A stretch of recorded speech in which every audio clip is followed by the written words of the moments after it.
በጣም በሚገርምሽ አሁን ቻክራ ማለት ምን ማለት ነው መሰለሽ እዚህ ምድር ላይ መተን ብቁ ነን በቃ እግዚአብሔር ሙሉ አድርጎ ነው የፈጠረን አይደል ውጪ ላይ የሚፈጠሩብንን የትኛውንም አይነት ጉዳዮች ናቪጌት እንድናረግበትና መቆጣጠር እንድንችል የውስጥ ኮንትሮል ሲስተም የውስጥ ሪሞት ነው ቻክራ ሴንተሮች ኤነርጂ ሴንተሮች ናቸው ወይ የኃይል ማዕከል ማለት ነው ኦኬ ሰባቱም የተለያየ ስራ ነው ያላቸው ማለት ነው ላይክ ሰባት ሜን ቻክራ የሚባሉ አሉ ለምሳሌ አሁን ከስር ስንጀምር ሩት ቻክራ የሚባል አለ ያብዛኛው ሰው ሩት ቻክራ ተናግቷል ምናምን በየሰራውት ቪዲዮ ካየሹ ሩት ቻክራ ማለት ከስቴቢሊቲ ጋር የሚገናኝ ነገር ነው በቃ እዚህ ምድር ላይ ምንም ነገር መጣብኝ አጠቃኝ እንዲሆንኩኝ ምናምን ብለሽ ሳትፈሪ ሴፍቲ ተሰምቶሽ እንድትኖሪ ማለት ነው ብሎክድ ሲሆን አማራሪ ነው የምትሆኚው በቃ ሁሉም ሰው አንቺን ሊያጠቃሽ የመጣ ነው የሚመስልሽ በቃ ገባሽ ይሄ በራስሽ ይሄ እንዴት ነው ሁሉም ሰው አንቺ ላይ ተነሳ ነው የሚመስልሽ ነገር ስቴብል አይደለሽም ግራውንድድም አይደለሽም ሁለተኛው ደግሞ ይሄ ሴክራል ቻክራ ይባላል ሴክራል ቻክራ አሁን ከሴክሹአሊቲ ሴንሹአሊቲ እና ከክሪኤቲቪቲ ጋር ነው የሚገናኘው ሰዎች አሁን ለምሳሌ በትዳርም በየው በሪሌሽንሺፕም በየው ምናምን ቺት ማድረግ በጣም ኖርማል ነገር ነው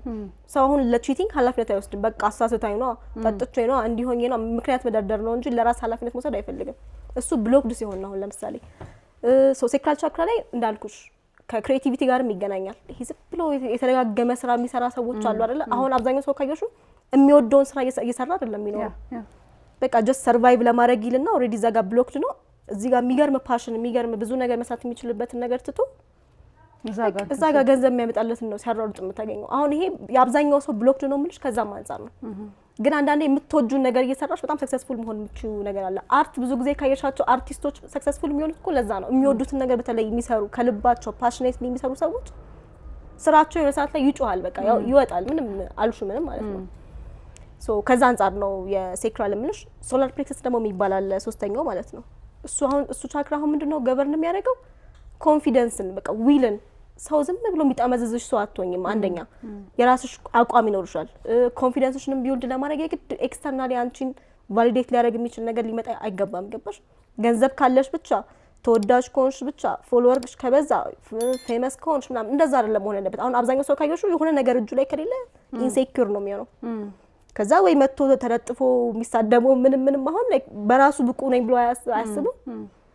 ሌላ ሰው ይሄ ትንሽ ፊገር አድርጎ ያስቀመጠው ሰው ሊድ ካላረገው በራሱ መንቀሳቀስ አይችልም ነገር ነው ገባሽ ከዛ ደግሞ ስንቀጥል ሀርት ቻክራ አለ ዋነኛው ማለት ነው ሀርት ቻክራ ማለት ልብሽ ይሄ ፍቅር የሚባለው ነገር የምታቂበት ማለት ነው የአብዛኛው ሰው ሀርት ቻክራ ብሎክድ ነው ካየሽ ኦፕሬት የሚያደርገው ከፍርሃት ነው ከፊር ነው ሶ ኢቭን አሁን እንደዚህ ሀሳቦች ራሱ ሲነሳ ብርግግ ብሎ ኦሬዲ ተናደው አንቺ ላይ ለማጥቃት ሃይማኖት ተነካ ብሎ እኮ ሰውን ሊገድል እኮ ይነሳል እኮ በትንሹ አስቢው ማን ነው እሱን የሃይማኖት ጠበቃ ያደረገው የውስጥ ፍርሃቱ ነው ገባሽ ሶ ልብሽ ግን ሲከፈት የይቅርታ በቃ እንደ ሰው ኔቸሩ ራሱ ማለት ነው የይቅርታ አቅምሽ የማድረግም የመጠየቅም አቅምሽ በጣም ከፍ ያለ ነው የሚሆነው ሰዎችን ያለ ምንም ምክንያት ሞደር ተጀምሪያለሽ በቃ ባሉበት መቀበል ማለት ነው ሰዎችን ምንም ቢሆን ምንም አንድ እንደሆንሽ ዋን እንደሆንሽ ማወቅ ማለት ማመን ማለት ነው ሶ ሀርት ቻክራ ከሱ ጋር ያያዛል ከዛ ደግሞ ትሮት አለሽ ደግሞ ትሮት ደግሞ ያው አንቺ እያረግሽ እንዳለሽው የራሳቸው እውነት ኖራቸው አብዛኛው ሰው ደፍሮ መናገር አይፈልግም ቅድም እንደም ያል እንደነበረው ኢቭን አንዳንድ ነገሮች ውስጥ ራሱ ሆኖ ገባሽ ሰው ምን ይለኛል እንደዚህ ብል ደግሞ ይሄ ቢፈጠርብኝስ ምናምን ብሎ ሰው ኮምፕሊትሊ ዝም ማለት ነው የሚፈልገው ካወራሽም የሆነ ነገር ይፈጠርብሻል ግን የሚገርምሽ ባወራሽ ቁጥር ፕሮቴክሽን አለሽ የሆነ ዲቫይን ፕሮቴክሽን አለሽ እንዴት እንደሆነ በማላውቀው ሁኔታ አለ መዋሸት በቃ ሰው ዝም ብሎ የሚያወራው እውነት ላይ መቆም በጣም ነው የሚያስፈራው አብዛኛው ሰው ሲቀጥል ደግሞ ዋነኛው በጣም በቃ ሰይጣናዊ የሚባለው አለ ሶስተኛ አይን የሚባለው ሶስተኛ አይን ማለት በጣም በሚገርማችሁ ሁኔታ